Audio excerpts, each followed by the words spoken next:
नमस्कार my dear friends, मैं विनोद चिंडालिया एक आरएएस पीसीएस एजुकेटर आपके अपने स्टडी के एक नए प्लेटफॉर्म जिसका नाम है निःशुल्क कोचिंग अभियान में आपका हार्दिक अभिनंदन करता हूं।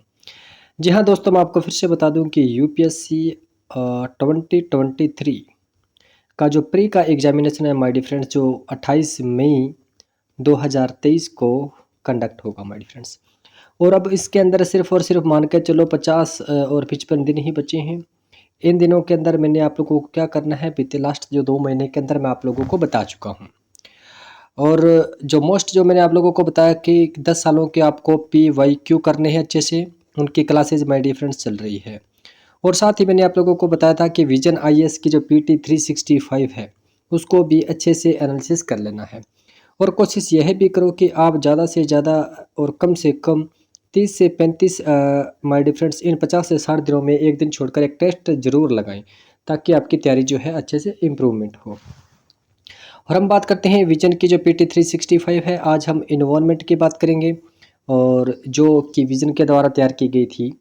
और इसकी जो बेस्ट जो टॉपिक्स है, जो बेस्ट कंटेंट है, उनके द्वारा मैंने जो भी इसमें एनालिसिस करके जो भी मेन जो है इसमें ऐड किए हैं माय डियर फ्रेंड्स, तो वो मैं आपको बताऊंगा।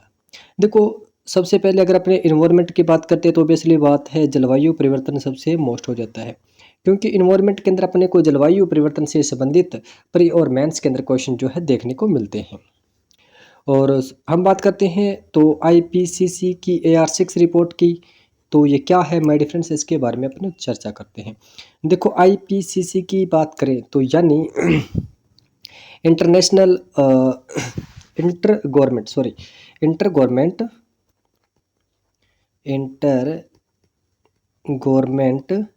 Panel climate change my dear friends, यानी ये एक इंटर गवर्नमेंट पैनल है। क्या? आईपीसीसी। अब देखो, ये आईपीसीसी इंटर गवर्नमेंट पैनल है, तो ये किन के द्वारा माय डियर फ्रेंड्स बनाया गया है? तो ये जो है WMO प्लस UNEP द्वारा ये बनाया गया है माय डियर फ्रेंड्स। और कब इसकी शुरुआत कब होती है? तो इसका गठन माय डियर फ्रेंड्स कब होता है? तो इसका गठन 1988 के अंदर माय डियर फ्रेंड्स इसका गठन होता है। देखो माय डियर फ्रेंड्स, हर एक मुद्दे की बात करें तो आपको हमेशा एक बात नोट करनी है, कौन सा सरकारी संगठन है, कौन सा गैर सरकारी है, और कौन सा NGO है। ये ज़्यादातर परीक्षा में पूछे जाते हैं। और दूसरी बात ये भी पूछी जाती है कि जैसे आईपीसीसी मैंने बताया था कि ये किसके अधीन काम करता है, तो ये WMO और UNEP के अधीन काम करता है। तो जहाँ पर यूनाइटेड नेशन इन्वायरमेंट प्रोग्राम की बात आएगी तो आप सीधा साधा यहाँ पे एक बात ज़रूर नोट कर लेना कि ये जो है किसका निकाय है माय डियर फ्रेंड्स, ये UN यानी यूनाइटेड नेशन का एक क्या है, निकाय है। ये बात भी आप अच्छे से नोट कर लेना। और अब इसके अंदर कितने सदस्य देश हैं? तो इसके अंदर 195 माय डियर फ्रेंड्स जो है सदस्य देश है। और जो कि किस पे काम करते हैं? ये जो है जलवायु परिवर्तन पर काम करते हैं। अब देखो, इसकी AR6 रिपोर्ट की मैं बात करूं तो इन्होंने 2 बातें बताई है जो कि मोस्ट इम्पोर्टेंट है। एक तो है माय डियर फ्रेंड्स क्या 1.5 डिग्री सेंटीग्रेड जो है क्या वैश्विक तापमान में वृद्धि, और दूसरा जो कि 2 डिग्री सेंटीग्रेड अगर वैश्विक तापमान में वृद्धि होती है तो उनको जो है अपना लक्ष्य वो सीमित रखने के लिए क्या क्या करना पड़ेगा। यानी कि जो टेम्परेचर है, वैश्विक तापमान है, उसका टेम्परेचर जो है अगर 1.5 डिग्री बढ़े या फिर 2 डिग्री बढ़े, तो उसके लिए क्या क्या काम करने पड़ेंगे, क्या क्या लक्ष्य इनको निर्धारित करने पड़ेंगे, तो वो आईपीसीसी जो है माय डियर फ्रेंड्स बताता है। देखो, मैं सबसे आपको एक और बात बता दूं। देखो, वैश्विक तापमान की बात करें, जलवायु में परिवर्तन की बात करें, तो कहीं ना कहीं जो मुख्य भागीदारी कौन निभाते हैं माय डियर फ्रेंड्स, से ग्रीन हाउस गैसेज जो है इसके अंदर मुख्य रूप से भागीदारी निभाते हैं। तो ग्रीन हाउस गैस की बात करें तो कौन कौन सी आती है माय डियर फ्रेंड्स? CO2 है, CH4 यानी मीथेन है, N2 है माय डियर फ्रेंड्स, CFC है, और HFC है, SF6 है। ये जो है मोस्ट जो है क्या है, ग्रीन हाउस गैसेज है। ठीक है, जो कि वैश्विक तापमान में बढ़ोतरी करने में अपना योगदान देती है। तो कहीं ना कहीं इन पर अगर जितना रोकथाम होगा तो वैश्विक तापमान पर भी रोकथाम हो जाएगा। देखो, इनमें देखो CO2 की बात करें और मीथेन की बात करें तो इन दोनों में से सबसे ज़्यादा जो वैश्विक तापमान में योगदान देता है वो कौन देता है माय डियर फ्रेंड्स? CH4 यानी जो मीथेन है वो वैश्विक तापमान में यानी ग्लोबल वार्मिंग के अंदर वैश्विक तापमान में सबसे ज़्यादा है जो है अपना माय डियर फ्रेंड्स योगदान जो है देता है। देखो मैं आपको एक बात बता दूं कि देखो 1.5 डिग्री सेंटीग्रेड और 2 डिग्री सेंटीग्रेड तापमान सीमित तक रखने के लिए क्या क्या इनको काम करने पड़ेंगे तो मैं बताता हूँ। देखो ग्रीन हाउस गैस की बात करें अपने किसकी, ग्रीन हाउस गैसों के उत्सर्जन। अगर जितना ज़्यादा ग्रीन हाउस गैसों का उत्सर्जन होगा उतना ही ज़्यादा आपको पता है वैश्विक तापमान में वृद्धि होगी। तो 1.5 डिग्री तक सीमित करने के लिए उनको क्या करना पड़ेगा कि 2030 तक क्या है ग्रीन हाउस गैसेज है जो अब है उसका जो आगे 2030 तक क्या है उनका क्या है लगभग जो है 43% जो है माय डियर फ्रेंड्स कम करना पड़ेगा। कितना? 43% कम करना पड़ेगा। और वहीं मैं बात करूं क्या 2 डिग्री सेंटीग्रेड तापमान तक सीमित रखने के लिए क्या करना पड़ेगा? तो 2030 तक जो ग्रीन हाउस गैसेज है माय डियर फ्रेंड्स क्या है ग्रीन हाउस गैस है उनका क्या है कितना लगभग मान के चलो कितना 27% जो है उत्सर्जन इनका कम करना पड़ेगा। वहीं 1.5 डिग्री टेम्परेचर की बात करें तो ये कहता है कि CO2 का एमिशन कितना होना चाहिए। तो ये कहता है कि CO2 का एमिशन 2050 तक बिल्कुल क्या हो जाना चाहिए माय डियर फ्रेंड्स शून्य उत्सर्जन हो जाना चाहिए 2050 तक। और अगर 2 डिग्री सेंटीग्रेड की बात करें तो ये बोल रहा है कितना 2070 तक जो है CO2 एमिशन जो है वो बिल्कुल क्या हो जाना चाहिए शून्य हो जाना चाहिए। ये बात माय डियर फ्रेंड्स ये कहते हैं। और वहीं मैं बात करूं किसकी माय डियर फ्रेंड्स अपने मीथेन की। तो मीथेन की अगर बात करें तो 1.5 डिग्री सेंटीग्रेड के अकॉर्डिंग ये कहते हैं कि 34% कितना 34% जो है वो 2030 तक कितना 2030 तक 34% कम करना पड़ेगा मीथेन के उत्सर्जन को। और वहीं अगर 2 डिग्री सेंटीग्रेड वाली बात करें तो कब तक जो है यानी इसका जो है मीथेन का उत्सर्जन है वो कितना कम करना पड़ेगा तो लगभग इससे थोड़ा सा आप कम मान सकते हैं माय डियर फ्रेंड्स ताकि इसका जो तापमान है वो 2 डिग्री सेंटीग्रेड तक माय डियर फ्रेंड्स बना रहे। और वहीं मैं आपको बता दूं कि किसका कितना कितना योगदान है तो वो भी मैं आपको बता देता हूँ।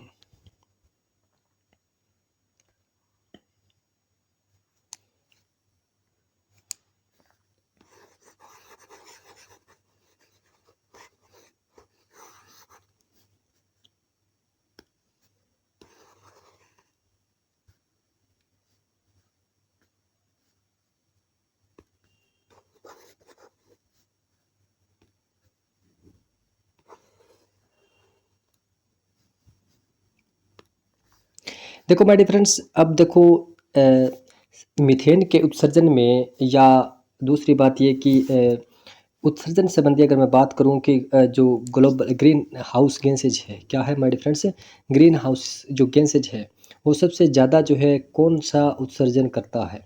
ठीक है कौन सा सेक्टर जो सबसे ज़्यादा उत्सर्जन करता है तो उसके बारे में भी मैं माय डियर फ्रेंड्स आप लोगों को बता देता हूँ।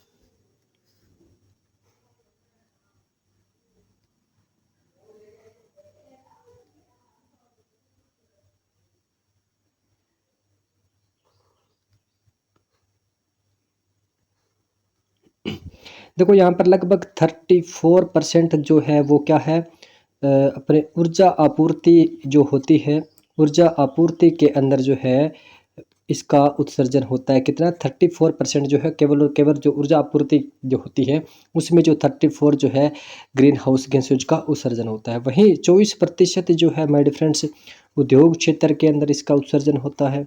और वहीं 22% की बात करें तो कृषि और वानिकी के अंदर जो है माय डियर फ्रेंड्स इसका उत्सर्जन होता है। और वहीं 14% जो है माय डियर फ्रेंड्स परिवहन में इसमें परिवहन में इसका उत्सर्जन होता है। और बात करें सबसे कम तो निर्माण कार्य के अंदर सबसे कम जो है ग्रीन हाउस गैसेज का उत्सर्जन होता है। ये छोटा सा एक रफली डायग्राम है जो माय डियर फ्रेंड्स आपको क्या है मेंस के अंदर भी लिखने के लिए काम देता है। देखो आपको छोटी छोटी बातें अच्छे से याद होनी चाहिए ताकि आपको प्री और पॉइंट ऑफ मेंस दोनों के अकॉर्डिंग आप अच्छे से इसको लिख सकें।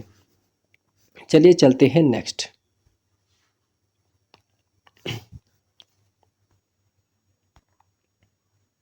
नेक्स्ट माय डियर फ्रेंड्स हम बात करते हैं मीथेन उत्सर्जन की। देखो मीथेन उत्सर्जन मैं आपको फिर से बता रहा हूँ कि ग्लोबल वार्मिंग के अंदर मीथेन उत्सर्जन काफ़ी जो है अपना योगदान देता है। तो मीथेन उत्सर्जन की कुछ एक जो है एजेंसीज है जो अपना रिपोर्ट देती है। तो सबसे पहले मैं बता देता हूँ क्या CAC प्लस UNEP जो इनका जो है ग्लोबल मीथेन असेसमेंट रिपोर्ट जो है 2030 इन्होंने एक जारी किया था। या 2030 तक इन्होंने मीथेन के बारे में जो है उत्सर्जन के बारे में बताया था। अब देखो CAC का मीन मैं आपको यहाँ पे बता देता हूँ क्या होता है। देखो climate and clean air, climate and clean air collision यानी गठबंधन। ठीक है माय फ्रेंड्स, इन दोनों के द्वारा जो है क्या मीथेन उत्सर्जन पर 2023 की एक रिपोर्ट जो है जारी की। अब देखो मीथेन के बारे में छोटी सी बात और बता देता हूँ। इसका जो फॉर्मूला होता है आपको पता है क्या होता है, H4 होता है जिसे मीथेन कहते हैं। यानी एक कार्बन परमाणु जो प्रॉपर वे से सिंगल होता है जैसे इस प्रकार से, इसे क्या बोलते हैं माय फ्रेंड्स, मीथेन बोलते हैं। अगर मैं बात करूँ क्या मीथेन जो है वो एक क्या है, रंगहीन गंधहीन एक गैस होती है। ठीक है। अब देखो गैस में का इसका जीवन काल की बात करें तो मीथेन गैस का जीवन काल माय फ्रेंड्स कितना होता है, तो इसका जीवन काल होता है 20 वर्ष का। कितना माय फ्रेंड्स, 20। देखो माय फ्रेंड्स मैं आपको फिर से बता दूं, मैं आपको जितना हो उसके मेंस के पॉइंट ऑफ व्यू से भी बताने का प्रयास कर रहा हूं, ताकि मान लो कई बार आपको मीथेन के बारे में, मीथेन उत्सर्जन के बारे में लिखना भी हो तो कहीं ना कहीं इसकी जो बेसिक बातें हैं वो आप लोगों को अच्छे से पता होनी चाहिए माय डियर। तो इसका कितना होता है जीवन काल माय डियर फ्रेंड्स, 20 वर्ष होता है। और वहीं अगर मैं बात करूँ ये कितना ज़्यादा प्रभावी है CO2 की तुलना में, तो ये CO2 की तुलना में लगभग 80 गुना प्रभावी है। 80 गुना, यानी कार्बन ग्लोबल वार्मिंग के अंदर जितना CO2 अपना योगदान नहीं देती उसके लगभग 80 गुना जो है वो कौन, CH4 यानी मीथेन जो है माय डियर फ्रेंड्स योगदान देता है। अब देखो इसके लिए कुछ एक अपने संगठन भी बनाए गए हैं, कुछ एक एजेंसियाँ भी बनाई गई हैं जो इनके बारे में प्रॉपर जो मीथेन के बारे में माय डियर फ्रेंड्स बताती है। तो हम बात करते हैं किसकी, GMP की। GMP यानी ग्लोबल मीथेन प्लेज, क्या my dear friends, global methane pledge. इसकी मैं बात करूं तो देखो माय डियर फ्रेंड्स इसका गठन कब होता है, ये COP26 कब, जब COP26 आपको पता है कहाँ पे होता है, ग्लासगो के अंदर होता है 2021 में। तो उस समय इसका GMP का माय डियर फ्रेंड्स गठन होता है। तो जो ये किसको बताता है, जो मीथेन उत्सर्जन के बारे में सारी की सारी माय डियर फ्रेंड्स ये बातें बताता है। अब देखो ऑब्वियसली बात है COP26 की बात हो रही है तो कई बार डायरेक्ट क्वेश्चन पूछ लिया जाता है कि ग्लोबल मीथेन प्लेज जो है वो किसके अधीन एक काम करता है। तो GMP जो है, तो COP की बात हो रही है तो ऑब्वियसली बात है किसके, UNFCCC के अधीन ही तो काम करेगा। अब COP की बात हो रही है, ठीक है, तो उसका जो है मेन सचिवालय कौन सा है माय डियर फ्रेंड्स, आपको पता है UNFCCC है। तो ये छोटी छोटी बातें सिर्फ और सिर्फ स्टेटमेंट जो होती है जो प्री के अंदर पूछी जाती है, और किसने किसको बनाया ये भी माय डियर फ्रेंड्स से पूछा जाता है। और दूसरी बात ये है कि ये जो है UNFCCC के अधीन तो है, मगर इसका जो निर्माण में अहम जो भूमिका है जो किसके द्वारा माय डियर फ्रेंड्स बनाई गई है, तो USA, किसके द्वारा माय डियर फ्रेंड्स, USA और यूरोपियन संघ की इसके अंदर माय डियर फ्रेंड्स क्या है, अहम भूमिका रहती है। अब मैंने आपको बता दिया है कि ग्लोबल वार्मिंग के अंदर सबसे ज़्यादा योगदान जो है वो किसका है, CH4 का है। लगभग मान के चलो 45% योगदान जो है सिर्फ और सिर्फ किसका है, मीथेन का है माय डियर फ्रेंड्स। ठीक है। और ओबियसली बात है अगर ये GMP है, ग्लोबल मीथेन प्लेज है, तो इसका लक्ष्य क्या होगा, जितना हो उसके मीथेन का माय डियर फ्रेंड्स एमिशन उत्सर्जन जितना हो उसके क्या होना चाहिए, कम होना चाहिए। और वहीं मैं बात करूं क्या GMP जब ये बनाया गया था तो 2021 के COP26 के अंदर तो सभी देशों को कहा गया था कि आपको यह रूल जो है फॉलो करने चाहिए। ठीक है। मगर भारत ने क्या है माय डियर फ्रेंड्स, इंडिया ने इस पर हस्ताक्षर नहीं किए। क्यों नहीं किए, क्योंकि आपको पता है कि मीथेन उत्सर्जन के अंदर कृषि और पशुपालन दोनों भी महत्वपूर्ण भूमिका निभाते हैं। और भारत जो है वो एक कृषि और पशुपालन प्रधान देश है, तो कहीं न कहीं यहाँ पर भी इसके जो व्यवसाय में और उद्योग में बाधा उत्पन्न हो सकती थी। तो इस कारण उन्होंने हस्ताक्षर नहीं किए, फिर भी उन्होंने एक बात कही थी कि हाँ, हम कोशिश यही करेंगे कि जितना हो सके हम CH4 का एमिशन जो है वो बहुत ही कम करने का माय डियर फ्रेंड्स प्रयास करेंगे। और वहीं मैं इसके अंदर एक और छोटी-सी बात बता देता हूँ आपको। अब हम बात करते हैं किसकी, GEM। GEM यानी ग्लोबल एनर्जी मॉनिटर। क्या है? Global energy monitor. ये क्या है? देखो इसके अनुसार जी देखो, ग्लोबल एनर्जी की बात हो रही है। किसकी बात हो रही है माय डियर फ्रेंड्स? एनर्जी की बात हो रही है। तो एनर्जी की बात हो रही है तो ऑब्वियसली बात है, जब एनर्जी के अंदर यूज अपने एनर्जी, मैंने आप लोगों को बताया था ना कि ऊर्जा के क्षेत्र के अंदर भी मीथेन का लगभग आपको पता है कितना 34 जो % है योगदान रहता है। ठीक है, अपने जो पहले जो मैंने आपको डायग्राम बताया था। उसी प्रकार से GEM जो है क्या है, ग्लोबल एनर्जी मॉनिटर, यानी जो ऊर्जा है उसको मॉनिटर करके जो जितने भी ऊर्जा वाले सोर्स हैं, ठीक है, जितनी भी कंपनियां हैं उनको मॉनिटर करके ये आंकलन करती है क्या, कि ये कितना जो है मीथेन का एमिशन यानी उत्सर्जन जो है हमारे फ्रेंड्स करते हैं। तो इनके अनुसार लगभग जो है 30% जो मीथेन का जो उत्सर्जन में केवल और केवल क्या है, जीवाश्म जो ईंधन है हमारे फ्रेंड्स वो योगदान देते हैं। किसमें? 30% जो योगदान है वो केवल और केवल जीवाश्म ईंधन की जो कंपनियां हैं, ठीक है, वो इसमें योगदान देती है। तो दूसरी बात है, GEM ये भी एक संगठन है, ये भी एक क्या है, NGO है हमारे फ्रेंड्स। क्या है? NGO ही है। और इसी के इस कारण अगर मीथेन की बात करिए, छोटी छोटी बातें आपको अगर मेंस में लिखने के लिए आ जाए, मीथेन उत्सर्जन के बारे में बताइए, समझाइए, तो आपको जो छोटे छोटे जितने भी संघ है, जो भी संगठन है, NGOज है, उनके बारे में अगर आपको पता है तो आप उसके बारे में आप आसानी से मेंस में भी लिख सकते हैं। नेक्स्ट मैं बात करता हूँ किसकी, IMEO, यानी IMEO की एक मैं बात करूँ है, ये है इंटरनेशनल मीथेन एमिशन ऑब्जर्वेटरी, यानी ये एक वेधशाला है जो ये बताती है कि कहाँ पर कितना जो है मीथेन का उत्सर्जन होता है। और इसकी स्थापना में माय डियर फ्रेंड्स कब 2021 में होती है, जब GMP की होती है माय डियर फ्रेंड्स। क्या है? GMP की होती है, और साथ में भी इसकी भी स्थापना माय डियर फ्रेंड्स होती है। तो साथ में होती है तो ऑब्वियसली बात, अगर कई बार क्वेश्चन पूछा जाए कि GMP और EMEO क्या ये दोनों एक दूसरे के सहयोगी है, तो बिल्कुल दोनों एक दूसरे के सहयोगी है, यानी दोनों के दोनों एक चीज़ पर, जलवायु परिवर्तन पर अपना वर्क करते हैं। कुछ एक डाटा ये प्रोवाइड करते हैं और कुछ एक डाटा ये प्रोवाइड करते हैं, दोनों एक दूसरे से तालमेल बैठाकर ही जो है अपना वर्क के माय डियर फ्रेंड्स करते हैं। और जिस प्रकार से मैंने अपने GMP को बताया था कि ये किसका है, UNEP यानी UN का, और प्लस किसका, यूरोपीय संघ का है। यूरोपीय संघ का एक मतलब ये संगठन है, NGO है माय डियर फ्रेंड्स। ठीक है, तो ये बात अच्छी, इनके सहयोग से माय डियर फ्रेंड्स ये बनाया गया है। नेक्स्ट हम बात करते हैं किसकी, इमिट की। इसके बारे में भी आप, ये क्वेश्चन आया भी हुआ है और मैं फिर से बता दूं क्या इमिट। ठीक है, इमिट की अगर मैं बात करें तो ये क्या है, एक अर्थ स्पेस मिनरल डस्ट इन्वेस्टिगेशन, यानी अर्थ स्पेस मिनरल इन्वेस्टिगेशन है। यानी कहने का मीन ये किसके द्वारा बनाया गया माय डियर फ्रेंड्स, ये नासा के द्वारा बनाया गया है।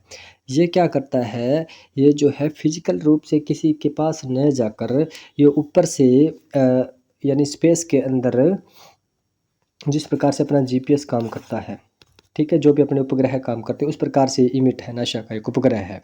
तो ये क्या करता है, जहाँ पर जो भी मीथेन का उत्सर्जन करते हैं माय डियर फ्रेंड्स, क्या है, मीथेन का जहाँ पर उत्सर्जन होता है, CH4 यानी मीथेन का जहाँ पर उत्सर्जन होता है, उनको ये क्या करते हैं, टारगेट करते हैं और बताते हैं कहाँ पर 50% से भी अधिक जो है माय डियर फ्रेंड्स मीथेन का उत्सर्जन करते हैं। तो इमिट इसके अंदर योगदान देता है। देखो डायरेक्ट सीधा क्वेश्चन ऐसे भी पूछा जा सकता है कि इमिट क्या है। ठीक है, इमिट क्या है, तो नॉर्मल सी बात है, ये एक नासा का एक सॉफ्टवेयर यानी जो है उपग्रह है, तो जो कि किसमें, मीथेन के जहाँ जहाँ भी उत्सर्जक है, उत्सर्जन वाले क्षेत्र है, उनको ये क्या करता है माय डियर फ्रेंड्स, मॉनिटर करता है। ये जो कुछ एक बातें हैं माय डियर फ्रेंड्स मैंने आप लोगों को बता दी। ये छोटी छोटी बातें जो है ये आपको मेंस में लिखने के लिए भी काम आएगी, और प्लस इतनी बातें अगर आप है तो कहीं ना कहीं परे का कोई भी क्वेश्चन आता है तो वहाँ से आप माइंड मैप भी कर सकते हो इन बातों को। नेक्स्ट हम बात करते हैं किसकी, नेक्स्ट हम चलते हैं COP 27 की। देखो COP 27 की बात करते हैं। देखो COP 26 की मैंने आप लोगों को बताया था कि कहाँ पे हुआ था COP 26, ग्लासगो के अंदर माय डियर फ्रेंड्स ये होता है। और वहीं COP 27 की बात करें तो ये कहाँ पे होता है माय डियर फ्रेंड्स, मिस्र के अंदर होता है। कौन सी जगह पर होता है तो शर्म अल शेख में ये हुआ था माय डियर फ्रेंड्स। कहाँ पे, शर्म अल शेख के अंदर माय डियर फ्रेंड्स ये हुआ था, मिस्र के अंदर शर्म अल शेख में माय डियर फ्रेंड्स ये हुआ था। कब, क्या, COP 27। ठीक है। अब COP 27 की बात करें तो आप जानते हैं कि इसका सबसे मेन जो है अंग की बात करें तो आप जानते हैं UNFCCC की भी बात करें। जब COP की बात करेंगे तो ऑब्वियसली बात है UNFCCC तो COP करवाता है, यानी कॉन्फ्रेंस ऑफ पार्टी UNFCCC। ठीक है। अब देखो UNFCCC के गठन कब होता है, जब 1992 के अंदर रियो डी जनेरियो में प्रथम सम्मेलन होता है। तो उस समय लगभग कितनी ये बात कही गई कि अपने जो मिलकर जो है जलवायु मुद्दों पर अपनी कार्रवाई करनी चाहिए। तो उस समय लगभग 197 देशों ने इस पर क्या है सहयोग दिया, इस पर सहमति जताई। ठीक है। और सहमति जताई तो और साथ में ये बात कही गई कि अपने मिलकर सभी जितना भी हो सके इस जलवायु परिवर्तन का जो भी है उस पर अपने को वर्क करना चाहिए। और लगभग 2 साल बाद में 1994 में UNFCCC का माय डियर फ्रेंड्स गठन होता है, जो प्रॉपर वे से काम करता है।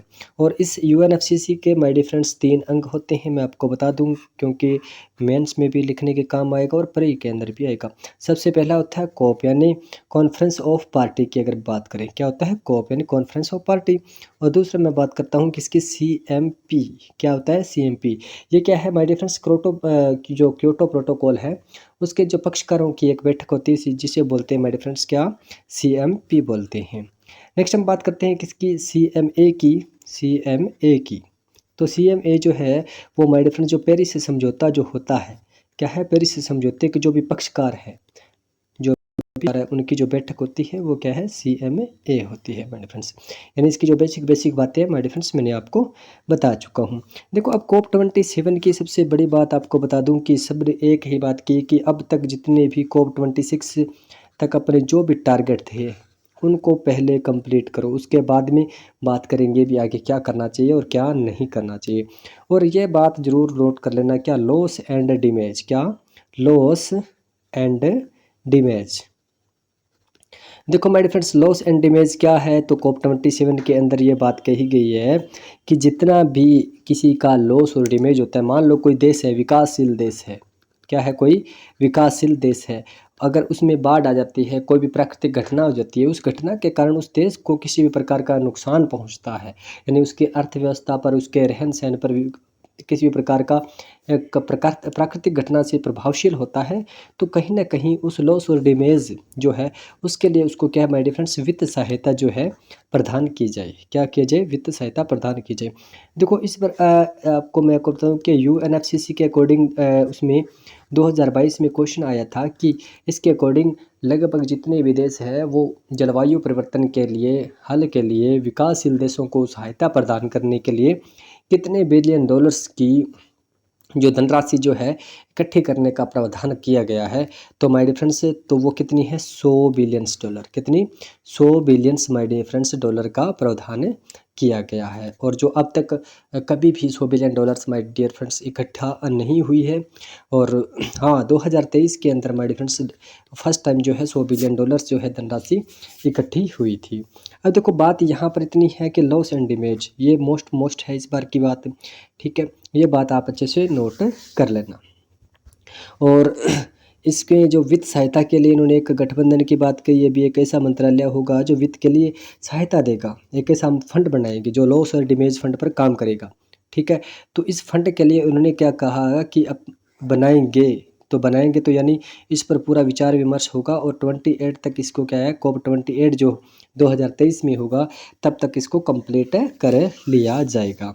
अब देखो इसके लक्ष्य की बात करें तो कहीं ना कहीं सारे के सारे लक्ष्य यही है कि आप कुछ भी करो आपको जो है जलवायु, क्या है माय डियर फ्रेंड्स, जलवायु यानी कि प्राकृतिक, क्या है माय डियर फ्रेंड्स, प्रकृति को नुकसान पहुंचाए बगैर आप कुछ भी करो, इनके सबसे ज़्यादा लक्ष्य यही है। और जितना हम प्रकृति को नुकसान पहुंचा चुके हैं उनका जितना हो सके समाधान किया जाए। बस यही बात है किसकी, पृथ्वी सम्मेलन की, UNFCCC की, COP की। ठीक है। अब इसको इसके अंदर तो 6 लक्ष्य हैं, वो मैं आपको बता देता हूँ कि कौन-कौन से जो 6 लक्ष्य है COP27 के अकॉर्डिंग जो है वो मैं आपको यहाँ पे बता देता हूँ। देखो नंबर 1 फर्स्ट लक्ष्य की बात करूँ तो क्या है, इसमें लिखा गया है कि केवल क्या है माय डियर फ्रेंड्स, केवल संकल्प के बजाय, अगर अपने क्या संकल्प तो कर लेते हैं भी हमने ये करना है वो करना है, क्या संकल्प के बजाय आप क्या करें, आप संकल्प के बजाय आप बड़े पैमाने पर क्या है क्रमबद्ध होके, बड़े पैमाने पर क्रमबद्ध तरीके से काम करना। यानी कि आपको सिर्फ और सिर्फ बातें कहनी नहीं है, आपको संकल्प नहीं लेना है, उन पर क्या है बड़े पैमाने पर तरीके से आपको काम भी करना है। पहला लक्ष्य ये है, ये स्टेटमेंट है। दूसरी ये है कि हानि और क्षति के लिए स्पष्ट, देखो मेरे फ्रेंड्स, हानि और जो भी मान लो क्षति होती है उसके लिए क्या करना, आपको स्पष्ट जो है आपको समर्थन करना है। स्पष्ट क्या करना है माय डियर फ्रेंड्स, समर्थन करना है, और कितने किसकी हानि हुई है और क्या हुआ ये भी आपको अच्छे से बताना है, समर्थन करना है। यानी किसी का अगर किसी भी देश में अगर बाधा आती है, बाढ़ आती है, कोई भी प्राकृतिक घटना होती है तो इस चीज़ का आपको समर्थन करना और उसको समाधान करना उस चीज़ का। नेक्स्ट हम बात करते हैं तो तीसरा ये है कि विकासशील देशों के लिए जलवायु वित्त जुटाना। क्या है, जलवायु वित्त को जुटाना किन के लिए माय डियर फ्रेंड्स, विकासशील देशों के लिए। अब देखो माय डियर फ्रेंड्स, इंडिया भी विकासशील देशों की श्रेणी में आता है। देखो इंडिया तो, अब देखो इंडिया में सबसे बड़ी बात यह है कि टेक्नोलॉजी की सबसे ज़्यादा कमी है यहाँ पे। क्या है माय डियर फ्रेंड्स, टेक्नोलॉजी की कमी है। देखो कहीं ना कहीं इंडिया की अर्थव्यवस्था में तो दिनों दिन सुधार होता जा रहा है, मगर टेक्नोलॉजी की कमी के कारण अभी भी इंडिया बहुत सारे अभी तक माय डियर फ्रेंड्स गरीब है, क्योंकि आबादी बहुत ज़्यादा बड़ी है तो इंडिया को पूरा डेवलप होने में भी टाइम लगेगा। ठीक है, यानी जलवायु वित्त, यानी जलवायु संबंधी अगर किसी भी प्रकार की किसी विकासशील देश को सहायता होगी तो आप उसे सहायता देने का भी प्रयास करेंगे। नंबर 4 की अगर मैं बात करूं कि कम उत्सर्जन, आपको जितना भी हो सके कि ग्रीन हाउस गैसेस का उत्सर्जन क्या है हमारे फ्रेंड्स, कम करना है। और दूसरा क्या है, जलवायु के अनुकूल करना है। क्या है हमारे फ्रेंड्स, जलवायु के अनुकूल करना है, जलवायु के कम उत्सर्जन करना है और जलवायु के अनुकूल कि जितना भी हो सके आप विकास करोगे। अगर विकास करना है तो कम उत्सर्जन और जलवायु के अनुकूल आप विकास करोगे।